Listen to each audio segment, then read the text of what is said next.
Dancing Rabbit here once again for a Saturday Pagan Perspective, and this time for the week of April 30 through May 5th. Got a couple of questions here. First one from Explosive Orange. I recently read a rather ranty article about a person's experience with other pagans calling him/her closed-minded for pointing out a mistake on a list of goddesses and candle colors. The mistake was that a goddess on the list was actually a god. I thought this might be something of interest to the pagan perspective. There's a link to the article, and my questions are as follows. What's your opinion on this issue? Have you witnessed anything like it in the pagan community? Well, I think that there are different levels of truth. There are some things that are what we might call useful personal gnostis. That's G-N-O-S-T-I-S, gnostis. It's the idea that you experience it, so it is true for you. And I think there are many things in ritual that are like that, that if it works for you, then, it's great. And so you may borrow somebody else's useful personal gnostis and see if it's useful for you. And if it is, then it is. And if it's not, then you drop it and you move on to something else. There are some things that are a matter of a particular tradition. For example, some traditions associate the athame with east and air, and others associate it with south and fire. And they both have reasons for the symbolism of it.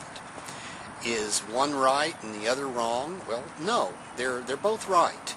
They're both useful, and you might look at it both ways and see which way works best for you.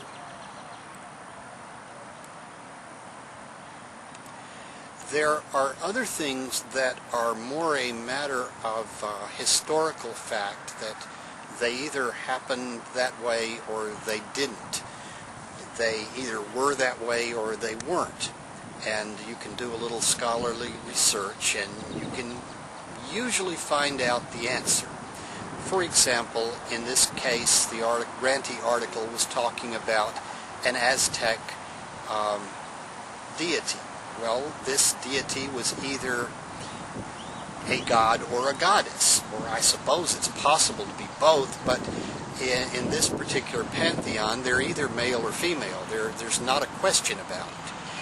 Now, I understand from a historian's point of view that we're often dealing with pre-literate civilizations and with literate civilizations that the documents have been lost or copied, recopied, and what we've got's not the originals.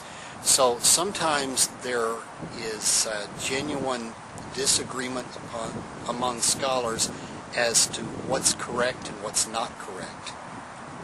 Okay, well, all of that being said, when you run across somebody who's doing it wrong or who is, you believe, misinformed, maybe they've learned something from a website, and that website basically copy-pasted it from another website, from another, and or somebody got it from a book and the author didn't do a good enough job of research.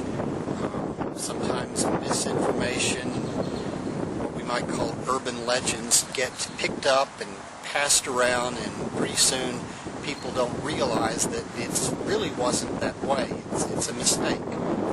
Okay, when you come across something like that, I wouldn't rush to tell the person they're wrong, even if they are. I would be gentle about it, and apparently the author of the ranty webpage article was pretty gentle, and the folks just went ballistic on him or her anyway. Well, I guess sometimes that happens. Be sensitive, be kind. Sometimes it's more important to be nice than to be right. But I really do agree with the ranty article that as pagans, it's important to be historically accurate. We tend to be a little sloppy, and I would want to clean up the sloppiness, as long as I didn't get terribly offensive. Have I ever personally run into it? I really can't think of an instance when I have, but I'm sure the next couple of months, it'll happen and I'll go, oh yeah, it happened, and well, it's too late to put it in that video.